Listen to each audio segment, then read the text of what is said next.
ഓം നമോ നാരായണായ നമ. ഓം നമോ നമ ശിവായ. നമസ്കാരം. നമ്മുടെ നാട്ടിലെ ഉത്സവങ്ങളെക്കുറിച്ച് കുറച്ച് കാര്യങ്ങൾ എനിക്കറിയാവുന്ന കുറച്ച് കാര്യങ്ങളാണ് പറയുന്നത്. തെറ്റുണ്ടെങ്കിൽ എന്നോട് ക്ഷമിക്കണം. അപ്പോൾ എന്താണ് ഉത്സവം? ഒരു ക്ഷേത്രത്തിലെ ഒരു ഉത്സവം എന്ന് പറയുന്നത് എന്താണ് നമ്മൾ അതിനെ കൊണ്ട് ഉദ്ദേശിക്കുന്നത്? ആ ഗ്രാമത്തിലെ മുഴുവൻ ശ്രേയസ്കരമായ ഒരു കാര്യമാണ് ഉത്സവം എന്ന് പറയുന്നത്. അതായത് ദേവൻ്റെയും പരിവാരങ്ങളുടെയും അനുഗ്രഹത്തിനായി ആ നാട്ടിലെ എല്ലാ ജനങ്ങളും ഒത്തുകൂടി സന്തോഷത്തോടുകൂടി ഭഗവാന്റെ തിരുനാളായിട്ട് ആണ് ഉത്സവം നമ്മൾ ആഘോഷിക്കുന്നത്. വർഷത്തിലൊരിക്കൽ എല്ലാവരും ഒത്തുകൂടി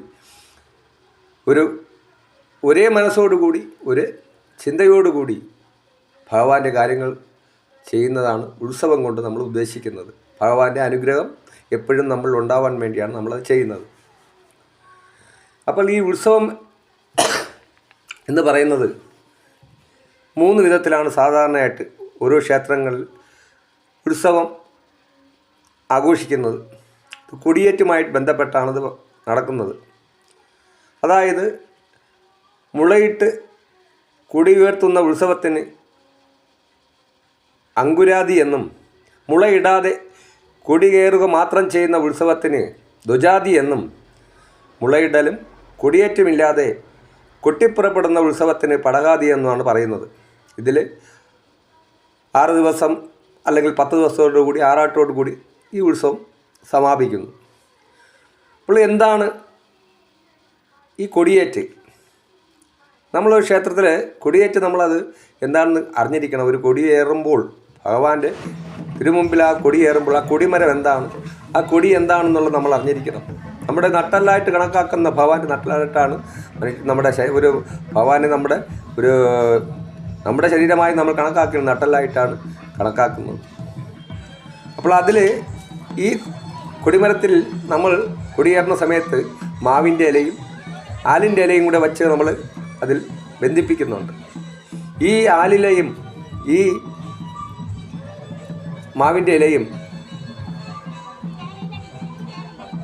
ഇഠ്യാനാഡിയായും പിംഗ്ളാനാഡിയായിട്ടുമാണ് കണക്കാക്കുന്നത്. അതായത് നമ്മുടെ നട്ടലിൻ്റെ ചേർന്നിരിക്കുന്ന കശേരുക്കളിൽ ചേർന്നിരിക്കുന്ന ബാക്കിയുള്ള നാഡീവ്യൂഹങ്ങളെയാണ് അത് ഉദ്ദേശിക്കുന്നത്. അതിനാണ് മാവിൻ്റെയും ആലിൻ്റെയും ഇല നമ്മളതിൽ കിട്ടുന്നത്. ഇനി ശക്തിയായ പൂജിച്ച് കൊടിക്കൂറ ശക്തിയെ കൊണ്ട് പൂജിച്ചിട്ട് നാദമാകുന്ന ഒരു മണിയും കൂടെ ചേർത്ത് അതിൽ കെട്ടിയാണ് നമ്മൾ കൊടിയേറ്റ് നടത്തുന്നത്. ഈ മണിയെന്ന് പറയുന്ന നാദം നമ്മുടെ മനസ്സിനകത്തുള്ള കൊടിയേറുമ്പോഴും അത് ശബ്ദിക്കും, കൊടി ഇറക്കുമ്പോഴത്തേക്കും അത് ശബ്ദിക്കും, കാറ്റടിക്കുമ്പോൾ അത് ശബ്ദമുണ്ടാകും. നമ്മുടെ മനസ്സിനകത്തുള്ള ആ ദൈവീയ ശക്തിയെ ഉണർത്തുന്ന ഒരു ഭാവമാണ് ഈ മണിനാദം എന്ന് പറയുന്നത്. അപ്പോൾ അതിനാണ് കൊടിക്കൂറയിൽ മണി കെട്ടുന്നത്. അതിൻ്റെ ആത്മീയമായ കാര്യങ്ങൾ വേറെ ഉണ്ട്. അത് പറഞ്ഞു കഴിഞ്ഞാൽ നമുക്ക് ഇപ്പോൾ ഞാനൊരു പ്രഭാഷകനോ അല്ലെങ്കിൽ വേറെ ഒരാളല്ല, എങ്കിലും എൻ്റെ മനസ്സിൽ തോന്നുന്ന കാര്യങ്ങൾ, അതിൻ്റെ കാരണങ്ങൾ, അത് മൂലാധാരത്തിൽ നിന്ന് ഭഗവാന്റെ വിഗ്രഹം കൊടിമരത്തിൻ്റെ മുകളിൽ പ്രതിഷ്ഠിക്കുന്നത് എന്തിനാണെന്ന്, ഭഗവാൻ എങ്ങനെയാണ് അവിടെ ക്ഷേത്രത്തിനുള്ളിൽ നിന്ന് ആ ഭാഗത്തിൽ പറഞ്ഞിട്ട് ഈ മണിയുടെ നാദം എന്താണ്, കൊടിക്കൂറ എന്താണെന്നുള്ളത് അതൊക്കെ വിശദമായിട്ടുള്ള വേറെ ഇതുണ്ട്. അത് സാഹിത്യമായിട്ട് പറയാനോ എടുക്കാനോ ഉള്ള കാര്യങ്ങൾ അതുകൊണ്ട് താന്ത്രിക വിധിപ്രകാരമാണ് അത് ചെയ്യുന്നത്.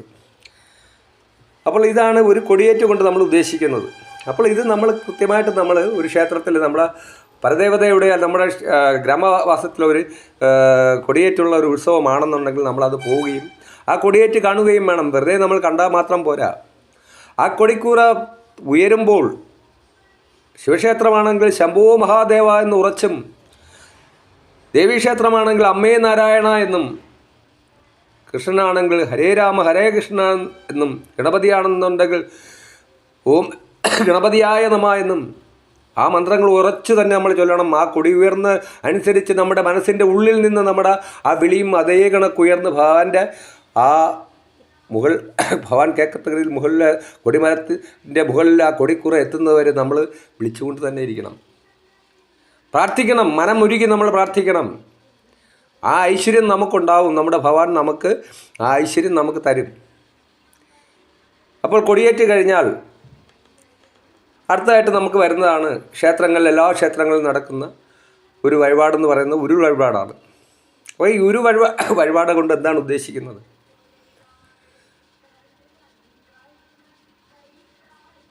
തമ്പുരാട്ടി ദാരുക നിഗ്രഹം കഴിഞ്ഞിട്ട് പോകുമ്പോൾ തമ്പുരാട്ടിയുടെ ഭടന്മാരായിട്ടാണ് ഉരുൾ നേർച്ചക്കാർ നമ്മൾ കണക്കാക്കുന്നത്. എന്നാൽ അതിൽ തന്നെ കുത്തിയോട്ട വ്രതക്കാരുണ്ട്, കുത്തിയോട്ട ബാലകന്മാർ. അവരെ അമ്മയുടെ മുറിവേറ്റ ഭടന്മാരായിട്ടാണ് കണക്കാക്കുന്നത്. യുദ്ധത്തിൽ മുറിവേറ്റ ഭടന്മാരായിട്ടാണ് അവരെ കണക്കാക്കുന്നത്. അതുകൊണ്ടാണ് ക്ഷേത്രത്തിനുള്ളിൽ തന്നെ അവർക്ക് 10 ദിവസം ഉത്സവമുള്ള ക്ഷേത്രമാണെങ്കിൽ അവിടുത്തെ കാര്യങ്ങളും കൊടുത്ത് അവരെ അവിടെ താമസിപ്പിച്ച് അമ്മയുടെ സ്വന്തം അടുത്തുള്ള ആൾക്കാർ മുറിവേറ്റ ഭടന്മാരായിട്ടാണ് കണക്കാക്കുന്നത്. അതിനാണ് ചെറിയ ചൂരൽ കുത്തുന്നത്. കുത്തിയോട്ട വ്രതക്കാർക്ക് അവർ ചൂരൽ കുത്തുന്ന ഒരു ചടങ്ങെന്ന് പറയുന്നത് മുറിവേറ്റ ഭടന്മാരായതുകൊണ്ടാണ്. ഇനി എന്താണ് താലപ്പൊലി? ദാരുക നിഗ്രഹം കഴിഞ്ഞ് വരുന്ന അമ്മയെ ബാലികമാർ സ്വീകരിക്കുന്ന ഒരു ചടങ്ങാണ് താലപ്പൊലി എന്ന് പറയുന്നത്. അപ്പോൾ അതിനും അത്രയും ഭക്തി നിർഭരമായാണ് സ്വന്തം തമ്പുരാട്ടിയെ നമ്മൾ ആനയിച്ച് കൊണ്ടുവരുന്നതാണ്. അപ്പോൾ അത്രയും വ്രതവും കാര്യങ്ങളുമായിട്ട് വേണം അതും നമ്മൾ ചെയ്യേണ്ടത്. ക്ഷേത്രകാര്യങ്ങൾ ഏത് കാര്യങ്ങൾ ചെയ്താലും അതിൽ അത്രയും ശ്രദ്ധയും അത്രയും പവിത്രതയും നമ്മൾ കണക്കാക്കണം. നമ്മളതിനെ മനസ്സുകൊണ്ട് നമ്മൾ മനസ്സിലാക്കണം. നമ്മുടെ അമ്മയെ നമ്മൾ വരവേൽക്കുന്നു, നമ്മുടെ ദേവിയെ നമ്മൾ വരവേൽക്കുകയാണ്, നമ്മുടെ ഭഗവാനെ നമ്മൾ വരവേൽക്കുകയാണ്. അപ്പോൾ അതിന് അത്ര ശുദ്ധിവൃത്തിയോടുകൂടി വേണം നമ്മളത് ചെയ്യാനുള്ളത്. നമ്മുടെ ക്ഷേത്രത്തിനുള്ളിൽ കടന്നാൽ നമ്മുടെ വേറെ ഒരു ചിന്തയോ വേറെ ഒരു സംസാരവും നമുക്ക് പാടില്ല. ദൈവീയ ചിന്ത മാത്രവും ദൈവിക നാമങ്ങൾ മാത്രമേ നമ്മൾ പാടാറുള്ളൂ. അമ്മേ നാരായണ, ദേവി നാരായണ, ശംഭോ മഹാദേവ, ഏതാണോ ആ ക്ഷേത്രത്തിലെ പ്രതിഷ്ഠ ആ ഭാവത്തിനെ നമ്മൾ മനസ്സിൽ കൊണ്ടുവന്ന് നിൽക്കുക. ഒന്നും എവരിതുമില്ലെന്നുണ്ടെങ്കിൽ ശംഭോ മഹാദേവ, ഓം നമോ നാരായണായ നമ, ഓം നമോ നമഃശിവായ മന്ത്രം ജപിക്കാൻ നിങ്ങൾക്ക് അത് മാത്രം മതി. ഓം നമഃശിവായ, ഓം നാരായണ, ഇത് മന്ത്രം ഏത് ക്ഷേത്രങ്ങളിലും നമുക്ക് ജപിക്കാവുന്നതേ ഉള്ളൂ, പറയാവുന്നതേ ഉള്ളൂ. ഇനി എന്താണ് പൊങ്കാല? ഈ പൊങ്കാല കൊണ്ട് എന്താണ് ഉദ്ദേശിക്കുന്നത്? നമ്മൾ യുദ്ധം കഴിഞ്ഞ് ദുഷ്ശക്തികളെയെല്ലാം ഭൂമിയിൽ നിഗ്രഹിച്ച് നമ്മുടെ ഗ്രാമത്തിലുള്ള സർവ്വദുഷ്ശക്തികളെയും നിഗ്രഹിച്ച് അനുഗ്രഹിച്ച് നമ്മളെ സംരക്ഷിക്കുന്ന അമ്മ വിശന്ന് വരുമ്പോൾ അമ്മയ്ക്ക് നമ്മുടെ കൈകൊണ്ട് നമ്മളുണ്ടാക്കിയ നിവേദ്യം വച്ച് അമ്മയെ സ്വീകരിക്കുന്നതാണ് പൊങ്കാല നിവേദ്യം എന്ന് പറയുന്നത്. വർഷത്തിലൊരിക്കൽ മാത്രമേ നമുക്ക് അതിനുള്ള ഭാഗ്യം നമുക്ക് ഭഗവാൻ തരുന്നുള്ളൂ. ബാക്കിയുള്ള ദിവസങ്ങൾ പൂജാരിമാരാണ് അമ്മയെ നേദ്യങ്ങൾ കൊടുത്ത് തൃപ്തിപ്പെടുത്തുന്നത്. അപ്പോൾ സ്വന്തം അമ്മയെ നമ്മൾ വരവേറ്റ് അമ്മയ്ക്ക് ഇരുത്തി നമ്മൾ ആഹാരം കൊടുക്കുന്ന ഒരു ചടങ്ങാണ് പൊങ്കാല കൊണ്ട് നമ്മൾ ഉദ്ദേശിക്കുന്നത്. അപ്പോൾ നിങ്ങളൊന്ന് ആലോചിച്ച് നോക്കൂ, എത്ര ശുദ്ധിയും എത്ര വൃത്തിയും നമ്മുടെ മനഃശുദ്ധിയും നമ്മുടെ ശരീരം എന്തുമാത്രം നമ്മുടെ ഉള്ളിൻ്റെ ഉള്ളിൽ എന്തുമാത്രം നമ്മുടെ ശുദ്ധി ആവണം എന്നുള്ളത് നിങ്ങൾ തന്നെ സ്വന്തം മനസ്സിലൊന്ന് ചിന്തിക്കൂ. സ്വന്തം അമ്മ നമ്മുടെ പൊങ്കാല വന്ന് ഭക്ഷിക്കാൻ വേണ്ടി വന്നിരിക്കുന്നു, നമ്മുടെ മുമ്പിൽ വന്നിരിക്കുന്നു. ആ അമ്മയ്ക്കിലയിട്ട് നമ്മൾ വിളമ്പുന്നിട്ട് നമ്മളെ മനസ്സിൽ സങ്കല്പിച്ച് നോക്കൂ.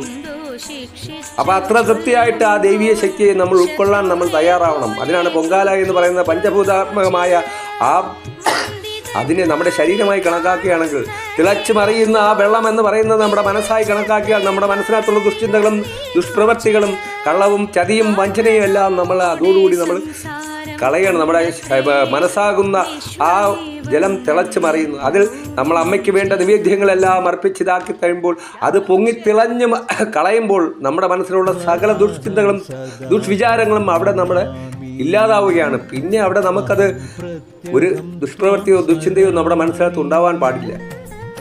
ഈ പൊങ്കാല കഴിഞ്ഞ് വന്നിട്ട് നിങ്ങളുടെ മനസ്സിലത് കാണണം. ഞാൻ എൻ്റെ അമ്മയ്ക്ക് സമർപ്പിച്ചു, എൻ്റെ അമ്മ എൻ്റെ പൊങ്കാല സ്വീകരിച്ചു, അമ്മ എൻ്റെ കൂടെ ഉണ്ടെന്നുള്ള നിങ്ങളുടെ മനസ്സിൽ തോന്നണം. അങ്ങനെ തോന്നിയാലേ നിങ്ങൾക്കൊരു ദുഷ്പ്രവൃത്തിയോ ദുശ്ചിന്തയോ നിങ്ങളുടെ മനസ്സിൽ തന്നെ ഉണ്ടാവാതിരിക്കുകയുള്ളൂ.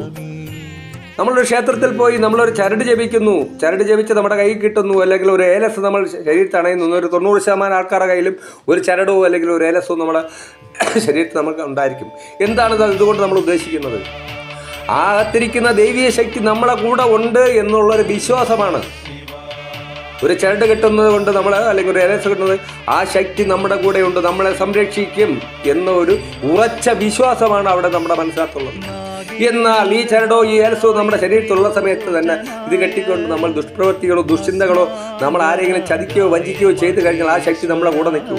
ദൈവീയ ശക്തി എന്ന് പറയുന്നത് എപ്പോഴും സൽപ്രവൃത്തിക്ക് മാത്രമേ കൂട്ടുനിൽക്കുകയുള്ളൂ, ദുഷ്പ്രവൃത്തികൾ കൂട്ടുനിൽക്കില്ല. നമ്മൾ വിചാരിക്കും അത് ഇതാ നമ്മൾ ഭഗവാനെ വിളിക്കുന്നു, നമ്മളൊരു ദുഷ്കർമ്മം ചെയ്യുന്നില്ല, നമ്മൾ വേറെ ഒന്നും ചെയ്യുന്നില്ല, നമ്മൾ സത്യസന്ധമായിട്ട് നമ്മൾ ജീവിക്കുന്നു. എന്നാൽ കള്ളത്തരവും ചതിയും വഞ്ചനയുമുള്ള ആൾക്കാർ ഇതാ ഇന്ന് കോടീശ്വരന്മാകുന്നു, അവരിന്ന് അടിച്ചു പിടിച്ചു.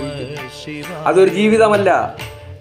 അത് ഭഗവാൻ പറയുന്നുണ്ട്, എന്താണ്, ദുഷ്ടന്മാരെ പന പോലെ വളർത്തും, ശിഷ്ടരെ കൊണ്ട് പരീക്ഷിച്ചിട്ട് അവസാനം എന്ത് ചെയ്യും? ഈ പനയെ എന്തുകൊണ്ട് സങ്കല്പിക്കുന്നത്? പനയ്ക്ക് വെള്ളവും വേണ്ട, വളവും വേണ്ട, ഒന്നും വേണ്ട. നമ്മൾ നോക്കി നിൽക്കുമ്പോൾ തന്നെ അത്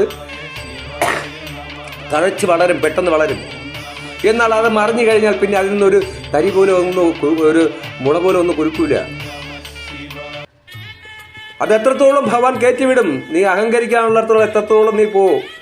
ഞാൻ നോക്കട്ടെ നിന്റെ അഹങ്കാരം എത്രത്തോളം പോകുന്നു നോക്കട്ടെ. അതുകൊണ്ടാണ് ഭഗവത്ഗീതയിൽ ഭഗവാൻ പറയുന്ന കാര്യങ്ങളും അതുതന്നെയാണ്. ഇന്ന് പണത്തിനും സുഖത്തിനും വേണ്ടി നമ്മൾ എന്തെല്ലാം ആൾക്കാർ അതെല്ലാം ചെയ്യുന്നു. നമ്മുടെ തൊട്ടടുത്ത് തന്നെ ഒരു 24 വയസ്സായ ഒരു കുട്ടി സ്വന്തം 5 പേരെ, അമ്മയും അച്ഛനെയും ഉൾപ്പെടെ, അമ്മൂമ്മ ഉൾപ്പെടെ, സഹോദരൻ ഉൾപ്പെടെ 5 പേരെ കൊന്നു. എന്ത് അതിൻ്റെ മനസ്സിനകത്തുള്ള അവരിത് നോക്കൂ നിങ്ങൾ എന്താണെന്നുള്ളത്. ഇന്ന് നമ്മുടെ സമൂഹം ഏത് രീതിയിലാണ് ഇന്ന് പോകുന്നുള്ളത് നിങ്ങളൊന്ന് ചിന്തിച്ച് നോക്കൂ. പണത്തിനും സുഖത്തിനും വേണ്ടി നമ്മൾ പരക്കം പായുന്നു. അതിൽ ഭഗവാൻ പറയുന്നുണ്ട്, കുന്നുകൾ പോലെ പണമുണ്ടാകിലും ഇന്ദ്രന് സമമായി വാണിയിടിക്കിലും ഒന്നുരിയാടാനൊക്കാതെ കിടകിട വന്ന് വിളിക്കും മെമുഹടർ നാരായണ ജയ ജയ. ചില വ്യക്തികൾ നമ്മുടെ സമൂഹത്തിൽ നമ്മളൊന്ന് തിരിഞ്ഞു നോക്കണം. പണവും സ്വത്തും കാര്യങ്ങളും ഉണ്ടാക്കി മക്കൾക്കും വേണ്ടി നമ്മൾ വെട്ടിപ്പിടിച്ച് നമ്മളെല്ലാം ഉണ്ടാക്കി ഇട്ടിട്ട് കഴിഞ്ഞാൽ കണ്ണി കണ്ടവരെന്ന് നമ്മളെല്ലാം പിടിച്ച് നമ്മളെ മക്കൾക്ക് വേണ്ടി, എന്നാൽ ആ മക്കളൊന്ന് തിരിഞ്ഞു നോക്കാനോ ആ മക്കളുടെ ഒരു സഹായത്തിനോ ഉണ്ടാവാതെ നമ്മൾ ചിലപ്പോൾ ചെയ്ത തെറ്റിൻ്റെ ഫലം നരകിച്ച് നമ്മൾക്ക് പെട്ടെന്ന് ജീവൻ പോകില്ല. അത് നമ്മുടെ സമൂഹത്തിലൊന്ന് തിരിഞ്ഞു നോക്കിയാൽ മതി, നമുക്കറിയാൻ കഴിയും. അപ്പോൾ അതുകൊണ്ട് നമ്മൾ എന്ത് കാര്യം നമ്മൾ ചെയ്താലും അതിൽ ഈശ്വരനിൽ നമ്മൾ വിശ്വസിക്കുക, ആ ശുദ്ധിവൃത്തി നമ്മുടെ മനസ്സിനകത്ത് കൊണ്ടുവരിക. അങ്ങനെ ആ പൊങ്കാല അമ്മ സ്വീകരിച്ച് നമ്മളെ അനുഗ്രഹിച്ചു, നമ്മൾ അതുമായിട്ട് നമ്മൾ രക്ഷപ്പെടാവുന്നു. അതിൻ്റെ ആദ്യം നമ്മൾ പൊങ്കാല ഇട്ട് കഴിഞ്ഞാൽ അതിൻ്റെ പ്രസാദം അമ്മ കഴിച്ചതിൻ്റെ ബാക്കി നമ്മൾ സ്വന്തം ഇട്ട ആൾ തന്നെ അതിൽ നിന്നൊരു ശകലമെങ്കിലും ഒരു തരിയെങ്കിലും നമ്മൾ കഴിച്ചിട്ട് ഒരു 2 പേർക്കെങ്കിലും അത് വിതരണം ചെയ്യണം. അല്ലാതെ നമ്മൾ വീട്ടിൽ കൊണ്ടുപോയി വീട്ടുകാർക്ക് മാത്രമല്ല, പുറത്തുള്ള ആൾക്കാർക്ക് പൊങ്കാലിട്ട് അടുത്തുള്ള ആൾക്കാരാകട്ടെ, പരസ്പരമാകട്ടെ, ഒരു അടുത്തുള്ള ആൾക്കാർക്കെങ്കിലും ഒരു 2 പേർക്കെങ്കിലും അത് വിതരണം ചെയ്തിട്ട് നിങ്ങളത് പോകാവൂ. ഇനി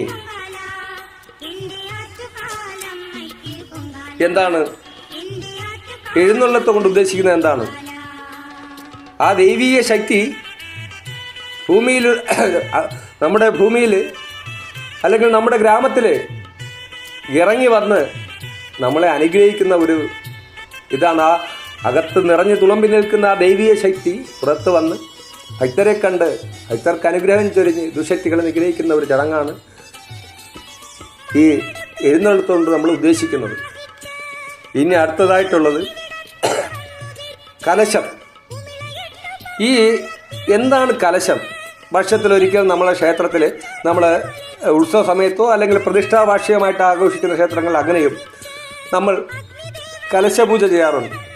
ഇത് ചെയ്യുന്നത് ആ ക്ഷേത്രത്തിലെ പ്രതിഷ്ഠ നടത്തിയ തന്ത്രിയാണ് ഇത് ചെയ്യുന്നത്. ആ തന്ത്രി അല്ലെങ്കിൽ ആ കുടുംബത്തിൽ, ആ തന്ത്രിയുടെ കുടുംബത്തിൽപ്പെട്ട ആരും ആണം ചെയ്യണത്. എന്തുകൊണ്ട്?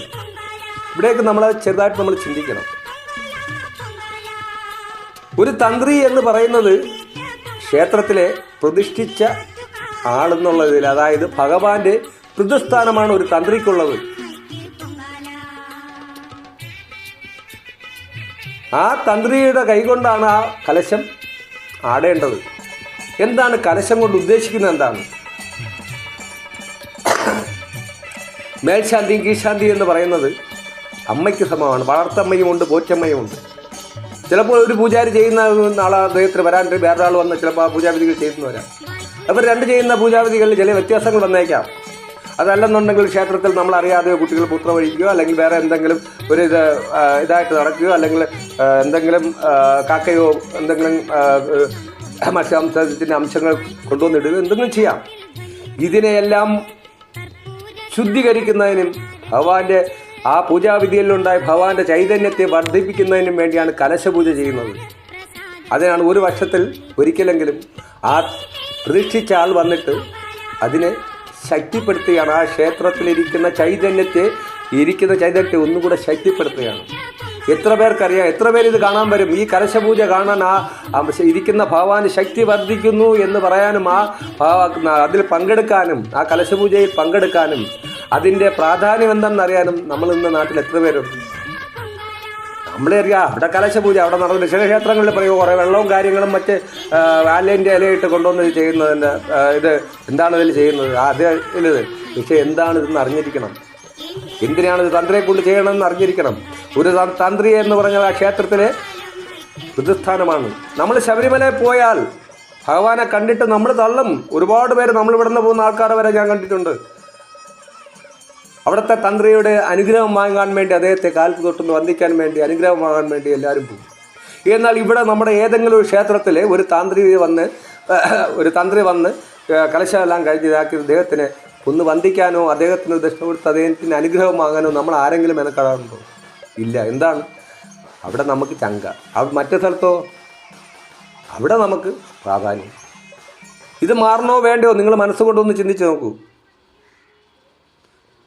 മഹാക്ഷേത്രങ്ങളും നമ്മുടെ ഇതേ കണക്കുള്ള ചെറിയ ക്ഷേത്രങ്ങൾ തന്നെയായിരുന്നു. അത് മഹാക്ഷേത്രങ്ങളായെങ്കിൽ അതൊക്കെ അവിടെ നടക്കുന്ന പൂജാദിങ്ങളുടെ കാര്യം കൊണ്ട് അകത്തിരിക്കുന്ന ഭഗവാൻ പ്രസാദിക്കാതെ നമുക്കൊന്നും ചെയ്യാൻ കഴിയില്ല. എത്ര വസ്തുക്കൾ മേടിച്ചിട്ടാലും നമുക്ക് എത്ര ബാലൻസ് ഉണ്ടാക്കിയാലും നമുക്ക് എന്ത് ചെയ്താലും അത് നിലനിൽക്കണമെങ്കിൽ അകത്തിരിക്കുന്ന ആളിനെ നമ്മൾ തൃപ്തിപ്പെടുത്തി അദ്ദേഹത്തെ നമ്മൾ വേണ്ട വിധം നമ്മൾ അത് പൂജാവിധികൾ ചെയ്ത് നമ്മൾ മുമ്പോട്ട് കൊണ്ടുപോയില്ലെങ്കിൽ അതിൻ്റെ ഭവിഷ്യത്ത് നമ്മൾ അനുഭവിക്കുക തന്നെ ചെയ്യും. 3 തലമുറകൾ പറയുന്നുണ്ട്, പുരാണങ്ങളിൽ പറയുന്നുണ്ട്. 3 തലമുറകളിൽ അതിൻ്റെ ഭവിഷ്യത്തുകൾ നമ്മൾ അനുഭവിക്കും. അതുകൊണ്ട് അത് മനസ്സിലാക്കുക. എന്തിനാണ് ഈ പൂജാവിധികൾ ക്ഷേത്രങ്ങളിൽ? ഇപ്പോൾ സാധാരണ ഒരു ക്ഷേത്രങ്ങളിൽ പൂജാവിധികൾ നടക്കുന്നുണ്ട്. എന്തുകൊണ്ട് ഇങ്ങനെ ചെയ്യുന്നു? എന്തിനാണിതെന്നല്ലത് നമ്മൾ മനസ്സിലാക്കി നമ്മൾ അതിന് അനുസരിച്ച് നമ്മൾ ചെയ്യാൻ പോവുക. ഓരോ ക്ഷേത്രത്തിൽ നമ്മൾ ചെല്ലുമ്പോൾ ഒന്നുകിൽ അവിടുത്തെ പൂജാരി ആവട്ടെ, അല്ലെന്നുണ്ടെങ്കിൽ അവിടെ കമ്മിറ്റിക്കാർ ആവട്ടെ, ഇവിടെ ഇരിക്കുന്ന ക്ഷേത്രത്തിലിരിക്കുന്ന ഇന്ന മഹാദേവൻ ഇന്ന ഭാവത്തിലാണ്, ദേവി ഇന്ന ഭാവത്തിലാണ്, കൃഷ്ണൻ ഇന്ന ഭാവത്തിലാണ്. 108 ഭാവങ്ങളിൽ ഓരോ ക്ഷേത്രങ്ങളിലും ഭഗവാന്റെ പ്രതിഷ്ഠ എന്ന് പറയുന്നത് 108 ഭാവങ്ങളിലാണ്. അപ്പോൾ ഓരോ ഭാവത്തിനും ഓരോരോ അർച്ചനാ രീതികളും നമുക്ക് ഒരു പൊതുവായിട്ടൊരു നമുക്ക് ചെയ്യാൻ പറ്റില്ല. എങ്കിലും നമുക്ക് അറിഞ്ഞ് ചെയ്യുമ്പോൾ നമുക്കതിൻ്റെ ഫലം നമുക്ക് കുറച്ചുകൂടെ ഇതായിട്ട് കിട്ടും. അപ്പോൾ ഒരു ക്ഷേത്രത്തിൽ പോയി ഇവിടെ ധാരയാണ് പ്രാധാന്യം, അവിടെ പിൻവിളക്കാണ് പ്രാധാന്യം, ഇവിടെ ശത്രുസംഹാര അർച്ചനയാണ് നല്ലത്, ഇവിടെ പുഷ്പാഞ്ജലിയാണ് നല്ലത്, ഇവിടെ പാൽപ്പായസമാണ് നല്ലത്, ഇവിടെ കടും പായസമാണ് നല്ലത്. ഇത് നമ്മൾ അറിഞ്ഞാൽ ആ വഴിപാട് നമുക്ക് അറിഞ്ഞ് നമുക്ക് ചെയ്യാൻ കഴിയും. അത് ഒന്നുകിൽ അവിടുത്തെ പൂജാരി വരുന്ന ഭക്തരോട് അവർ പറഞ്ഞു കൊടുക്കണം. അവർ ചോദിക്കുകയാണെങ്കിൽ പോലും ഇന്ന കണക്കുള്ളതാണ്, ഇവിടെ ഇന്ന വഴിപാടിനാണ് പ്രാധാന്യം എന്ന് പറഞ്ഞാൽ അവരതനുസരിച്ച്. പക്ഷെ അതാരും ചെയ്യാറുമില്ല, ആരും പറയാറുമില്ല. ഇതെല്ലാം മാറണം. നിങ്ങൾ ഒന്ന് ചിന്തിച്ച് നോക്കൂ. ഞാൻ ഈ പറഞ്ഞത് തെറ്റാണെന്നുണ്ടെങ്കിൽ നിങ്ങൾ എന്നോട് ക്ഷമിക്കുക. അതല്ല ശരിയാണെന്നുണ്ടെങ്കിൽ നിങ്ങളുടെ മനസാക്ഷിയോട് നിങ്ങൾ ചോദിക്കുക, ഇത് ശരിയോ തെറ്റോ എന്നുള്ളത് നിങ്ങൾ ചോദിക്കുക. ഇനി ഇതാ നമ്മുടെ ക്ഷേത്രങ്ങളിലെല്ലാം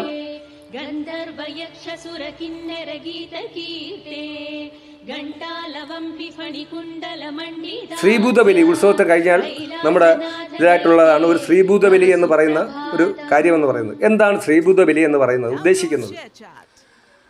നമ്മൾ കാണാം ക്ഷേത്രങ്ങളുടെ അകത്ത് നമ്മൾ കയറി കഴിഞ്ഞാൽ ചെറിയ ബലിക്കല്ലുകൾ ഉണ്ടാകും. ക്ഷേത്രത്തിന് വെളിയിലും ഉണ്ടാകും ബലിക്കല്ല്.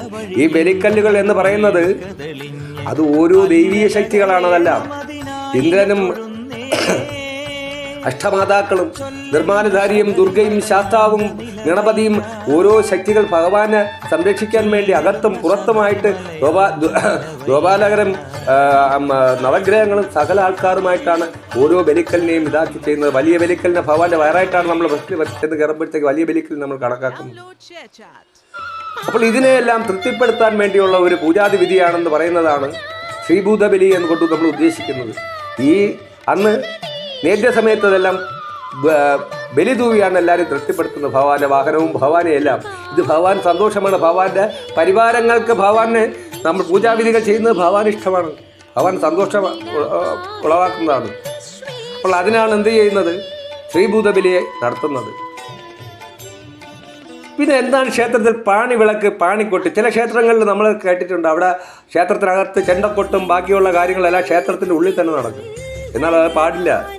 ക്ഷേത്രത്തിൻ്റെ ഭഗവാനെ കൊട്ടി ഉണർത്തുന്ന നമുക്ക് ഭഗവാന്റെ ആ ശബ്ദത്തിൽ ഭഗവാന്റെ ആ ശക്തി ഉയർന്നുയർന്ന് വരുന്നതും പാണിക്കൊട്ട് എന്ന് പറയുന്നത്. അതിനാണ് പാണിവിളക്ക്, പാണിക്കൊട്ട്, ഇതിനൊക്കെ ഓരോ പേരിട്ടേക്കുന്നത്. അതുകൊണ്ടാണ് തിടപ്പള്ളി എന്ന് പേരിട്ടേക്കുന്നത്. എന്തിന്? അത് നമ്മൾ അടുത്തേന്ന് പേരിട്ടാൽ പോരായിരുന്നോ? അപ്പോൾ തിടപ്പള്ളി എന്താണ്, അതിൻ്റെ അർത്ഥം എന്താണ്? എന്തിന് നേരത്തെ സമയത്ത് നമ്മൾ ക്ഷേത്രത്തിനകത്ത് നിൽക്കാൻ നമ്മൾ പുറത്തിറക്കുന്നത് എന്താണ്? നമ്മൾ പുറത്തിറങ്ങേണ്ട കാര്യമൊന്നുമില്ല. പക്ഷേ എന്തുകൊണ്ട് നമ്മൾ ഇറങ്ങുന്നതെന്ന് വെച്ചാൽ അവിടെ നിന്ന് ഭഗവാന്റെ നേദ്യം എടുത്തു കഴിഞ്ഞാൽ ഭഗവാന്റെ ഭൂതഗണങ്ങളുടെ നാക്കെല്ലാം ഉള്ളോട്ടാണ് പോകുന്നത്. എവിടെ? തിടപ്പള്ളിക്കകത്തോട്ടാണ് പോകുന്നത്. അതിന് നമ്മൾ മറികടന്നുകൂടാ. ചിലപ്പോൾ നമ്മൾ ആ അടുത്ത് നിന്നിട്ട് അറിയാതെ പെട്ടെന്ന് മറിയുന്നു. അതുകൊണ്ടാണ് ക്ഷേത്രത്തിൽ നൈവേദ്യം എടുക്കുന്ന സമയത്ത് നമ്മളെല്ലാം പുറത്തെത്തി അത് ചെയ്യുന്നത്. അപ്പോൾ ഇതെല്ലാം നമ്മൾ അറിഞ്ഞിരിക്കണം. എന്തിനാണ് നമ്മുടെ ക്ഷേത്രത്തിൽ ഇങ്ങനെ പോകുമ്പോൾ എന്താണ് നമ്മുടെ ദീപാരാധന, ഇതെല്ലാം നമ്മൾ അറിഞ്ഞിരിക്കണം. അപ്പോൾ ശ്രീഭൂതബലി എന്ന് പറയുന്നത് അത്രയും മഹത്തരമായ ഒരു ഇതാണ്. അപ്പോൾ ക്ഷേത്രത്തിൽ ആദ്യത്തെ ദിവസം കൊടിയേറ്റ് കഴിഞ്ഞാൽ നടത്തുന്നത് ശ്രീഭൂതബലി. അത് കഴിഞ്ഞിട്ട് അത് ഉത്സവ ബലിയായിട്ടാണ് പിന്നെ മാറുന്നത്. രണ്ടും ഒന്ന് തന്നെയാണ്, അതിനെ പക്ഷേ ഉത്സവ ബലിയായിട്ടാണ് കണക്കാക്കുന്നത്. ഈ സമയത്തൊന്ന് ക്ഷേത്രങ്ങളിൽ ഒന്നീ നാദസ്വരം, അല്ലെന്നുണ്ടെങ്കിൽ ഒന്നും ഇട്ടില്ലെന്നുണ്ടെങ്കിൽ പരിപാടി എന്തുകൊണ്ടെങ്കിൽ ആ സമയത്ത് ആ പൂജാവിധി സമയങ്ങളിൽ നിർത്തിവെക്കണം. ദീപാരാധന സമയത്തോ ഒരു ഭഗവതി സേവ സമയത്തോ ക്ഷേത്രത്തിലെ പൂജ നടക്കുന്ന സമയങ്ങളിൽ, അല്ലാത്ത സമയങ്ങളിൽ പറയുന്നില്ല, പൂജ നടക്കുന്ന സമയത്ത് ഏത് പൂജയായിരുന്നാലും ആ ക്ഷേത്രത്തിലെ കാമ്പൗണ്ട് എന്ന് പറയുന്നത് ദൈവികമായ ഇതാണ്. ആ ചുറ്റുവട്ടത്തുള്ള എവിടെയായിരുന്നാലും ആ സ്ഥലത്തുള്ള നിങ്ങൾ എന്തൊക്കെ ഇതായിരുന്നാലും എത്ര വലിയ പരിപാടി ആയിരുന്നാലും അത് നിർത്തിവെച്ചിട്ട് ക്ഷേത്രകാര്യങ്ങൾക്ക് മുൻതൂക്കം കൊടുത്ത് നിങ്ങൾ മുമ്പോട്ട് കൊണ്ടുപോവുക. അതല്ലെന്നുണ്ടെങ്കിൽ ഇതൊന്നും നിലനിൽക്കില്ല. ഇന്ന് നമുക്കറിയാം, പണ്ട് മിമിക്സ് പരേഡിന് വേണ്ടി ആൾക്കാർ ചുരുക്കം ഇന്ന് അതിനെ കാണാൻ പോലും ഇല്ല, കേൾക്കാനും പോലും ഇല്ല. അത് ആ ട്രെൻഡ് കഴിഞ്ഞു. ഇപ്പോൾ ഗാനമേളയും ഡിജിറ്റലുമാണ് ഇപ്പോൾ ഏറ്റവും കൂടുതലായിട്ട് ഇരിക്കുന്നത്. അത് ഒരു സമയമാകുമ്പോൾ ഇതെല്ലാം നിൽക്കും. ഇതെല്ലാം നമ്മുടെ പഴയതിലോട്ട് പോകും. നമ്മുടെ പഴയ ബില്ലരിച്ചാൻ പാട്ടും നമ്മുടെ കഥകളിയും ഓട്ടംതുള്ളലും ഇങ്ങനെയായിട്ടുള്ള കാര്യങ്ങൾ, ഭരതനാട്യം ഇന്നും എന്താ വരുന്നില്ലേ? ഇന്ന് തിരുവാതിരക്കളി വരുന്നില്ലേ? മിക്കുള്ള ക്ഷേത്രങ്ങളിലും കൈകൊട്ടിക്കളി, തിരുവാതിരക്കളി, നമ്മുടെ പണ്ട് നടന്നിട്ടുള്ള കാര്യങ്ങളല്ലേ ഇതൊക്കെ? അത് വന്നുകൊണ്ടിരിക്കുന്നില്ലേ? അതെല്ലാം വരും. ഇതെല്ലാം മാറും. ഈ പുതിയ ട്രെൻഡ് എല്ലാം മാറും. പഴയതിലോട്ട് തന്നെ നമ്മൾ പോകും. അവിടെ ചൈതന്യം വർദ്ധിക്കുകയും ചെയ്യും. നമ്മുടെ കലികാലത്തിൽ ഇന്നിപ്പോൾ നമ്മൾ നിൽക്കുന്ന ഈ യുഗത്തിൽ കലികാലമാണ്. ആരും നമ്മൾ കുറ്റം പറഞ്ഞിട്ട് കാര്യമില്ല. ഭൂമിയിൽ സത്യം, നീതി, ദയ, ധർമ്മം, ഈ 4 കാലിൽ നിന്ന സ്ഥലത്ത് നിന്ന് ഒറ്റക്കാലേ ഉള്ളൂ. സത്യം മാത്രമേ ഉള്ളൂ. ബാക്കിയുള്ള എല്ലാം ഒപ്പോയി. അതാണ് കലിയുഗം എന്ന് പറയുന്നത്. ഒന്ന് പറഞ്ഞ് രണ്ടാമത്തേന് വെട്ടുക, കുത്തുക, സ്വന്തം മാതാവായിരുന്നാലും പിതാവായിരുന്നാലും അച്ഛനായിരുന്നാലും സഹോദരങ്ങളായിരുന്നാലും അങ്ങോട്ടും ഇങ്ങോട്ടും ഒന്ന് പറഞ്ഞാൽ രണ്ടാമത്തേന് കൈപോക്കുക. ഇതാണ് ഇന്നത്തെ സ്ഥിതി. അത് ആരെയും നമ്മൾ കുറ്റം പറഞ്ഞിട്ട് കാര്യം. കലിയുഗത്തിൽ ഭഗവാൻ നമുക്ക് നൽകുന്ന ഒരു കാര്യമാണ്. ഇതെല്ലാം മാറണം. മാറിയാലേ ഒക്കൂ. അപ്പോൾ അതുകൊണ്ട് ഈ ഇങ്ങനെയുള്ള കാര്യങ്ങളിൽ നിങ്ങൾ ശ്രദ്ധ വരുത്തിക്കുക. ഇനി ഒരു കാര്യം, എന്താണ് ഈ തോറ്റം പാട്ട്? നിങ്ങൾ ശ്രദ്ധിച്ചിട്ടുണ്ടോ? പല ക്ഷേത്രങ്ങളിലും കാപ്പ് കെട്ടി കൊടിയിട്ട്. എന്താണ് ഈ കാപ്പ് കെട്ടി കൊടിയിരുത്തുക എന്ന് പറയുന്നത്? കർണകീ ചരിതമാണല്ലോ പാടുന്നത്. അപ്പോൾ അതിൻ്റെ നിങ്ങൾ ആരെങ്കിലും പോയിട്ട് അത് കേട്ടാൽ മാത്രം പോരാ. അതെന്താണെന്നുള്ളത് പാട്ടുകാരന് അത് വിവരിച്ചു കൊടുക്കണം. ആദ്യം പാടുന്നതിന് മുമ്പ് പാട്ടുകാരൻ വന്നിട്ട് അതൊന്ന് വിവരിച്ചു കൊടുക്കണം. ഞാൻ ഈ പാടാൻ പോകുന്ന ചരിതം എന്ന് പറഞ്ഞാൽ ഇന്നതാണ്, അത് ചുരുക്കി ഇന്ന കാര്യമാണ്. ആ കഥ സാധാരണ ഒരു മനുഷ്യൻ ഉൾക്കൊള്ളുന്നില്ല. അല്ലാതെ സാഹിത്യമോ അല്ലെങ്കിൽ മാത്രം വേറെ ഇതൊന്നും പറയണ്ട. ചുരുക്കി അതിൻ്റെ കഥ ഇന്ന കഥയാണ് ഞാൻ പാടാൻ പോകുന്നത് പറഞ്ഞിട്ട് പോകുമ്പോൾ അത് മനസ്സിലാവും. അപ്പോൾ കർണകീ ചരിതം പാടി ഭഗവാനെ തമ്പുരാട്ടി ആദ്യത്തെ ദിവസം കൊടിയിരുത്തി. 4ാമത്തെ ദിവസം എന്താണ്? മാലപ്പുറം പാട്ട്. എന്താണ് ഈ മാലപ്പുറം പാട്ട്? നമ്മളെല്ലാം ഇതാക്കുന്നുണ്ടല്ലോ മാലപ്പുറം പാട്ടെന്ന നമ്മളെ തമ്പുരാട്ടിയുടെ കല്യാണ ദിവസം. അതെ, തമ്പുരാട്ടിയുടെ കല്യാണ ദിവസം തമ്പുരാട്ടി അണിഞ്ഞൊരുങ്ങി കുളിച്ച് സുന്ദരവതിയായിരിക്കുന്നു. അതിനാണ് നമ്മുടെ പണ്ട് കാലത്തെ തലേ ദിവസം നമ്മളൊരു ചടങ്ങ് വയ്ക്കുന്നത്. നമ്മുടെ ഒരു വീട്ടിലൊരു കുട്ടിക്കൊരു വിവാഹം നടന്നു കഴിഞ്ഞാൽ തലേ ദിവസം നമ്മളൊരു ചടങ്ങ് വയ്ക്കുന്നതെന്ന ഒരു ഇതുണ്ട്.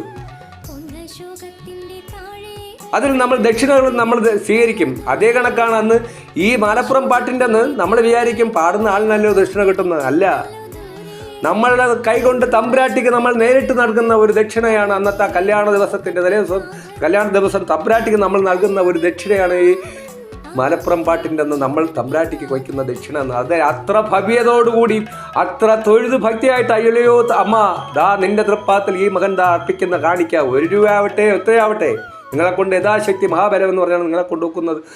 തമ്പുരാട്ടിക്കാണ് നമ്മൾ കൊടുക്കുന്നത്. അമ്മയുടെ കാൽക്കലാണ് നമ്മളത് വയ്ക്കുന്നത്, അല്ലാതെ പാട്ടുകാർക്കല്ലാതെ കൊടുക്കുന്നത്. ഇത് നമ്മൾ മനസ്സിലാക്കണം, അത് കേൾക്കണം. അതിൻ്റെ കഥ എന്താണെന്ന് നമ്മൾ അറിഞ്ഞു കഴിഞ്ഞാൽ ഇന്ന് വേണമെന്നുണ്ടെങ്കിൽ നമുക്ക് പുരാണങ്ങളുടെ നമ്മൾ പഠിപ്പിക്കുന്നത് എന്താണ്? രാമായണം എന്തിന് രാമായണത്തിൽ ശ്രീരാമൻ അവതരിച്ച് ഒരു മനുഷ്യജന്മം എടുക്കുകയും വനത്തിൽ പോവുകയും 14 വർഷം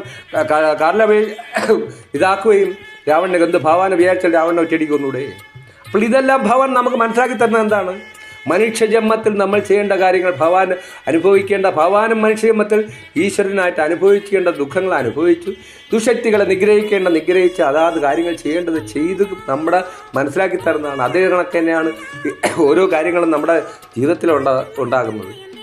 അപ്പോൾ ഈ കല്യാണ സമയത്ത് ഉണ്ടാകുന്നത് എന്താണ്? കല്യാണം കഴിഞ്ഞിട്ട് അമ്മ സ്വന്തം മകൾ അച്ഛൻ്റെ നിന്ന് മഹാദേവനോട് നിന്ന് വാങ്ങുകയാണ്, ശ്രീധരൻ ചോദിച്ച് മേടിച്ച് കപ്പൽ കയറി കൊണ്ടുവന്ന് എവിടെ ഇടുന്നു? കൊടുങ്ങല്ലൂർ വന്ന് ഇതാക്കി ബിസിനസ് ചെയ്തു. അവസാനം അതെല്ലാം നഷ്ടമാകുന്നു.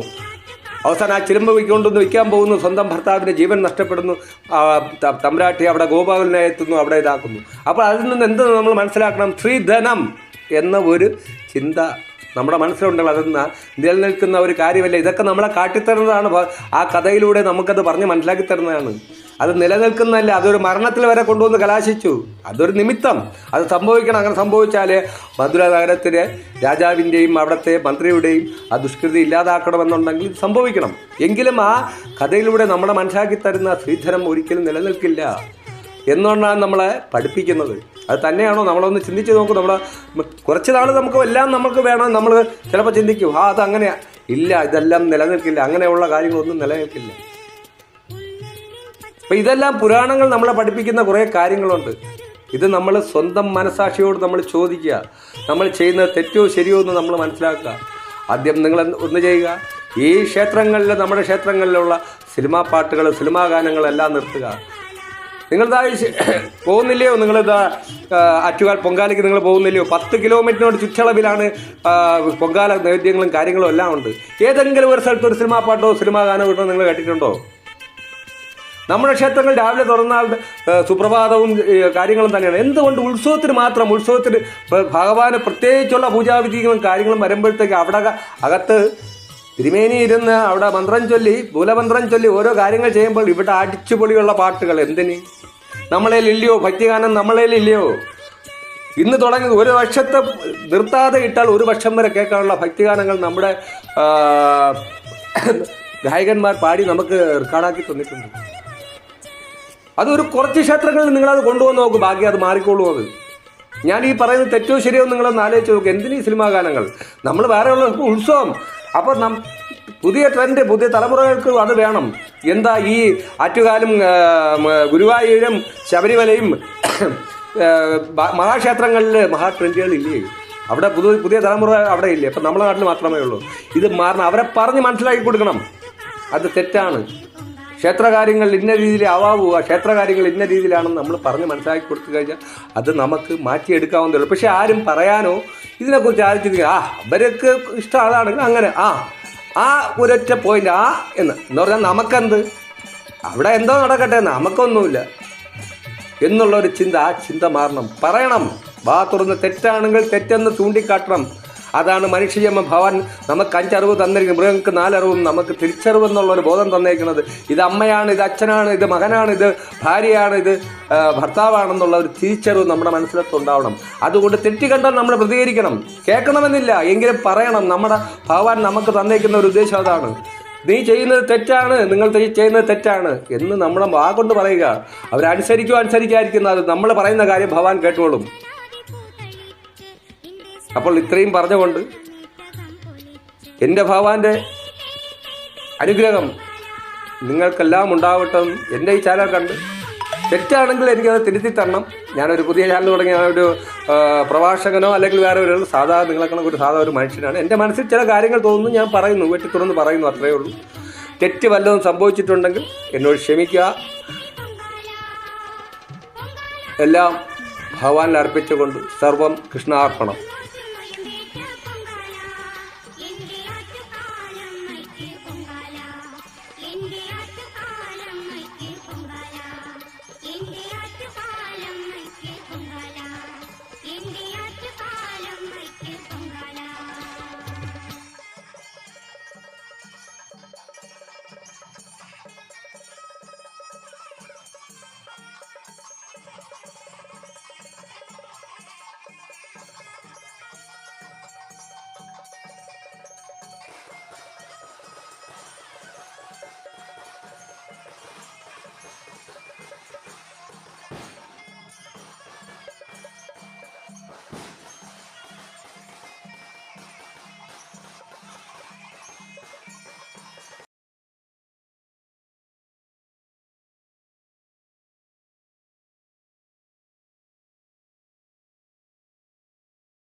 la la